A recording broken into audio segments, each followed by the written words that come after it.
And you're So What Seamstress. And I decided that I would share with you some tips on making an A-line dress. Every gal should have an A-line dress, and a young girl getting ready to try out for All-State course has no exception. So if you're doing your projects from a pattern, this is perfect for you. I can also show you how to do it without using the pattern yourself. If you have a favorite top or one that you don't wear anymore that you know fits good, use that as a pattern for yourself, especially if you don't have a dressmaker form. I have a dressmaker form here. That's for a child. And it just so happens the young lady that needs this dress is man-made. This satin, one end of it, it is melted. And I can only with this on another project, just very possible. I did throw out 2 irons because they were way too hot and they were melting stuff they shouldn't be melting. So I want to show you exactly what I came across. That was caused by an iron that was too hot. And it's another reason why particularly when you're using satin, you always, just like any other material, when you're making an outfit or making wrong or right size together, wrong size out, and you pin your pattern, if you're using a store-bought pattern, to the wrong side. And as you construct it, then of course you turn it right side out. So that was at one end of this over 10 yards worth of satin. So I went to the other end. Now, because this has been used for, it's going to be a small dress. And this is 60-inch wide satin. If you can get any width of fabric for any project, if you can get it in 60 inches, I highly suggest it. Typical A-line dress is classic. Very simple. It also helps with shaping the stomach area. You can put darts in the front of something.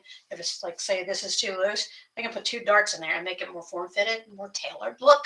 And you can do the same thing in the back for shirts, or like if I always test the way the garment hangs. If it hangs loose in the front, if you know where to put them and how to use them, you can do. I don't know. Something just fell on the floor.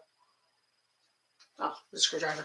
I was working on something. Okay, technically, fabric. Right fabric for an A-line dress is anything except something that stretches. And you're going to say, why? Because an A-line dress is made to already be the shape it needs to be. It doesn't need to stretch into its shape. The only time that I would even cut that I might want to make stretch. What the great thing about an A-line dress is you don't. This is vintage. It's a vintage simplicity. Easy pattern. 3 hours for those who are beginners and doing it step by step and taking their time. It usually doesn't take me 3 hours. But this is going to take me a couple different videos because I want to give you all of the information that you'll need. Average yardage. I've had this question asked. Unless you are a plus size female, they think that you have a short dress length to a length dress. Sure, you measure from natural waistline. Not everybody wears their clothes there, but that is your natural waistline, and that's where you want to measure from. You measure from the natural waistline to just the touch. It's not really a problem because these are made for flats anyway. But if they're wearing, when you see nap on a pattern envelope, what nap is any material that is woven in such a way that the fibers go 2 directions. Examples: nap, quarter, same thing, because the fibers are sitting up. They're I guess you call it nappy, but so you have to be aware of that. There is a different way of laying out your fabric. Fabrics that do not have nap: chambray, challis, jersey cotton, poly cotton, satin even. I highly suggest staying away from the nap fabrics, even though you may want to make a velvet dress. Crepe, I forgot that one. Rayon, silk rayons, not the stretchy rayons, not the spandex. Silk linen, brocade, what's the other one I forgot to say? Oh, wool, and there's a chance of either yourself if you're wearing it or the person you're making it for. If you go into a fabric store, you just say, "I need some lining for this," and they'll direct you in the right, hopefully, to the right place. Make sure it's 100% polyester. It's almost, a lot of times, almost see-through. That's how light it is. It's just mainly to enhance the shape and to make it softer against the skin for that.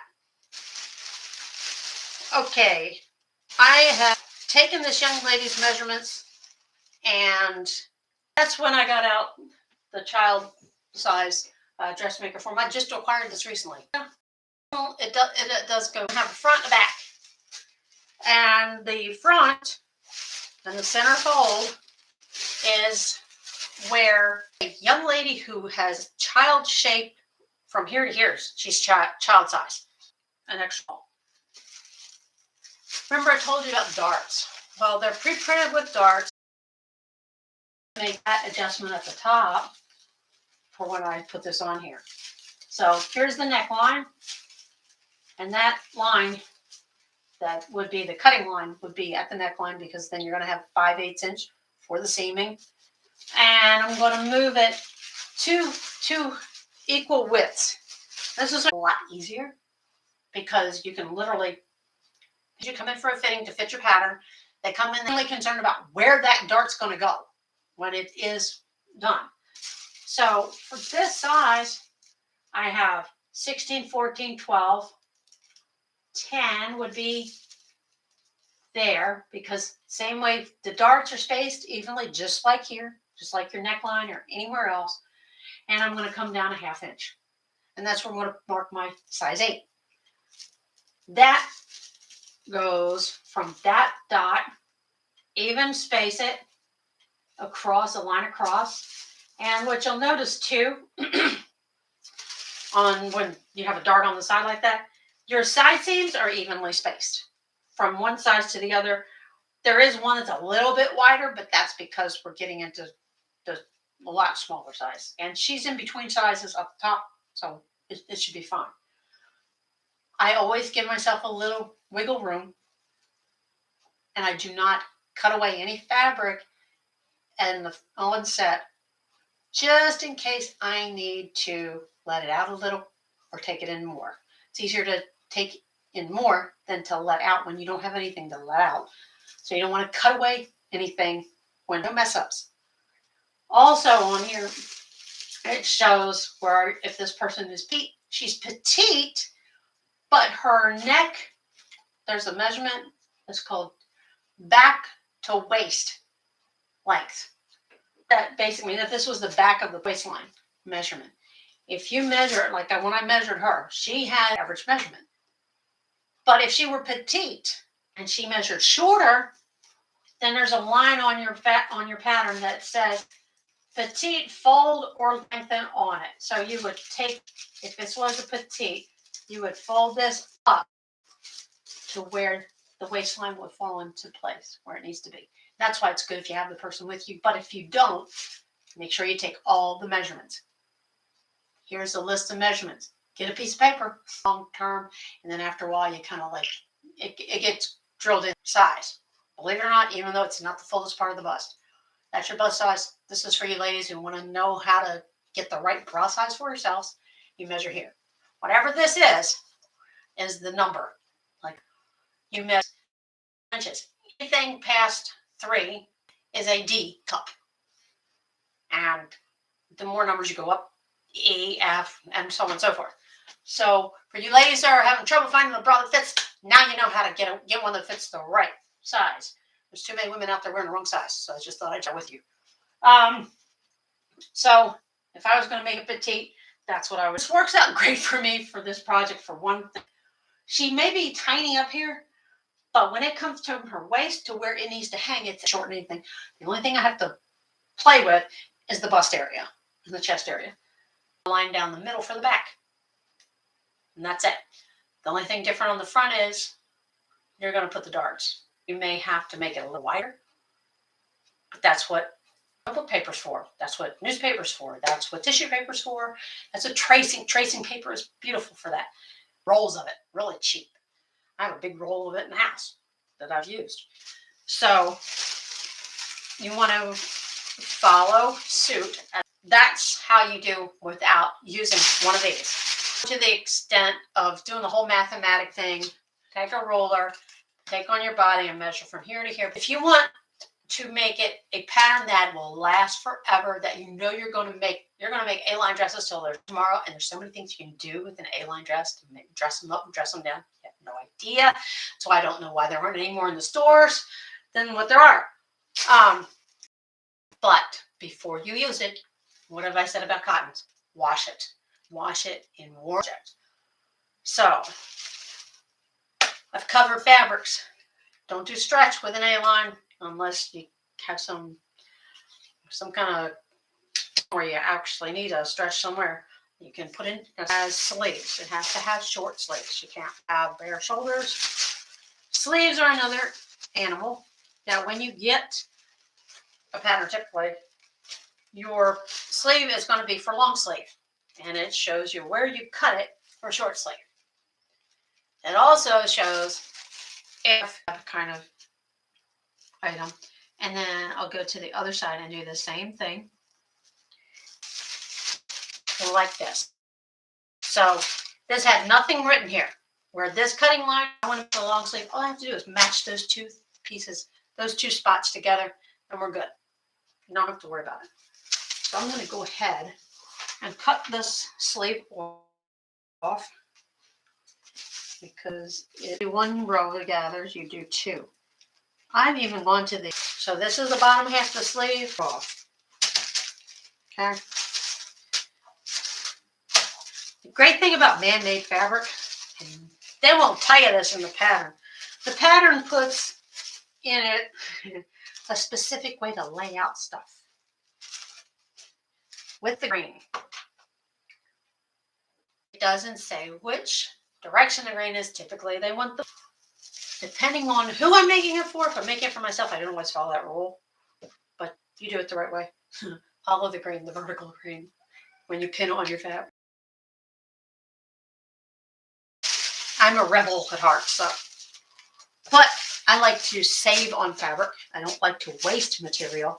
And sometimes when I look at how they have it in the instructions to lay it out, I look at it and go, that's wasting fabric. I'm not going to waste fabric.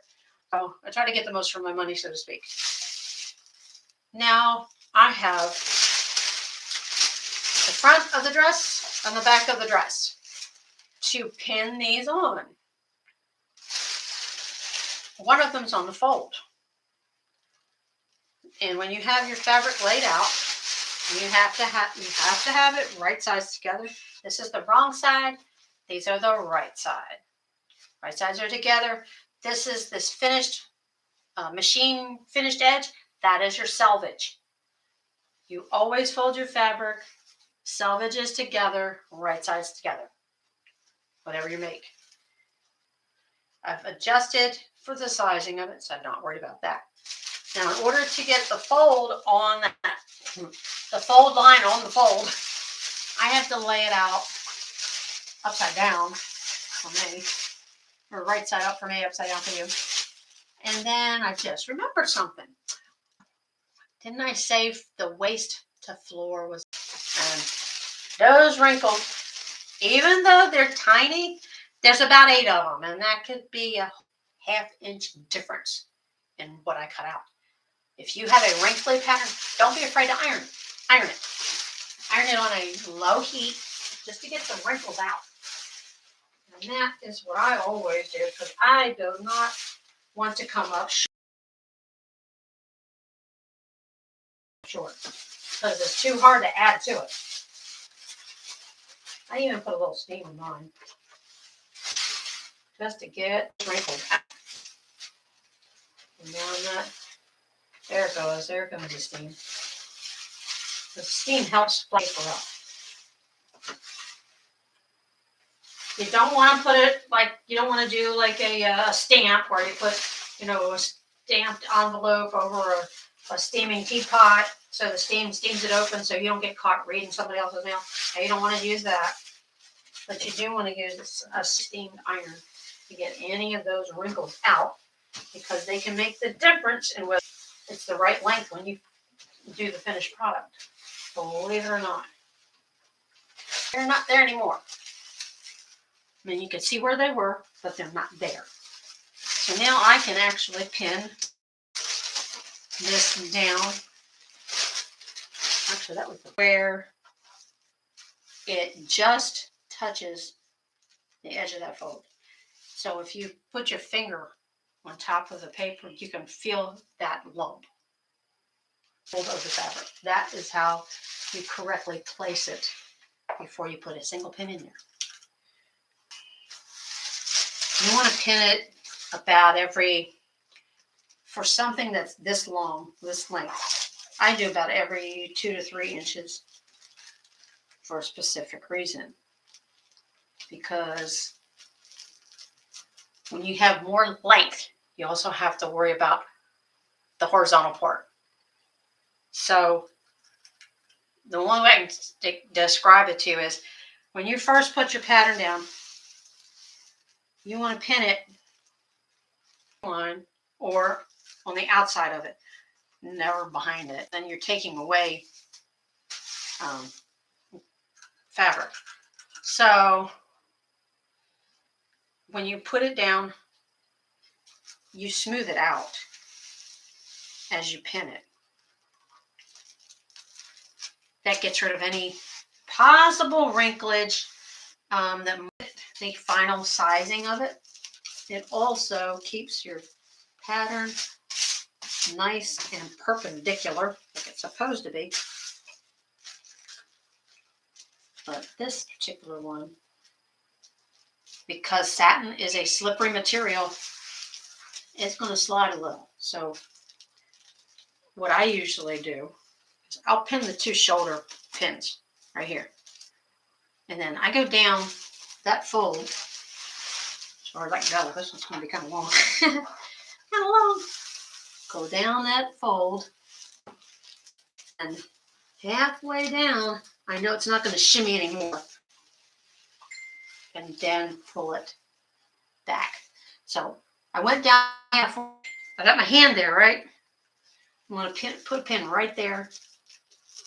Then I'm going to come up diagonally up to the shoulder area. And I don't know, you probably couldn't see, but it kind of bulged, which meant this was not laying flat on the grain.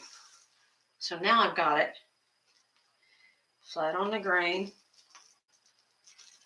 In all directions, you want to have it flat on the grain in all directions, all 4 directions. So then you go to the opposite corner and you pin it behind where your cutting line would be. And then you go back out. So you're going, it's kind of like ice skating. You go out, in, and all the while smoothing it down so that you know time you go to cut it out.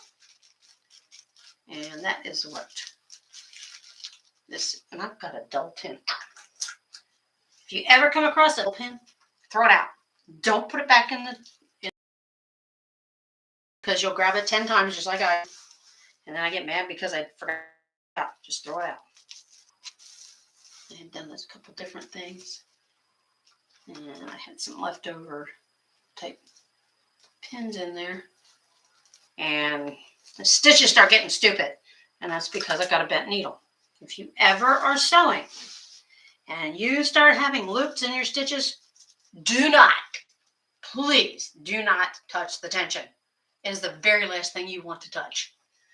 Trust me, I've been doing this a long time, and times out of 10, on the internet, and it kind of like gets under my skin. So being the busybody old lady that I can be sometimes, I have to let them know. It's like, don't do that. Whatever you do, don't listen to them. Just follow these steps every time, and eventually, you'll get it. So that's what I do. I guess it's that not a perfectionist kind of attitude, but I don't like bad advice when I've been doing this so long, and I can tell Sometimes I can tell, but that's been giving me one by the seat of their pants, not by experience. And I have 45 years of doing this, so using patterns. If you're making your own pattern, give yourself matchup points for the dart. Put where the end of the dart should be, and put a dot there, and put 2 dots where you're going to match it up further on up. There are wonderful marking pens that do not come out, but you do need to get this stuff out. So you just take a wet washcloth and it comes right out. Better than tracing paper, better than those pencils that you use, and definitely better than Taylor's chalk. I can't stand Taylor's chalk. So on these, and the other great thing about these is it goes right through the paper. So if I want to mark the dots for my dart that I moved on this, all I have to do is sit it on the paper and just rub it in there pretty good. And go down and do the other 2 spots, which are going to be here and then here, become more visible. Now you're probably wondering, well, wait a minute. What about on the other side? Well, the other side, that's easy. And where it came out, where that pin came out, of course I just knocked it out, where it comes out through the other side, that allows you to mark the spot for the dart for the other side, because this is the front folded. There's a paired dart here, and that way you got both marked. How about that? So that's the front. And these are going bye-bye because they don't belong out there. And one is bent, and one is dull as the dirt. Now, smaller. Okay. So that's not part of the width. And typically, your front and your back on your fabric, one's going to be right side up facing you, and the other one's going to be upside down because it works that way. Exactly how it's going to work. Your back piece is typically wider anyway. I don't know why that is, but it typically is. It's not. Pin it, and there is a dot from where it's called the vent. But because this is a young girl, I am not making that slit that high. There's just no way. I will drop it to about 12 inches vent or slit in the back. And you can do it that way if that's where your knees hit, and that's where you want all your movement there. That's great.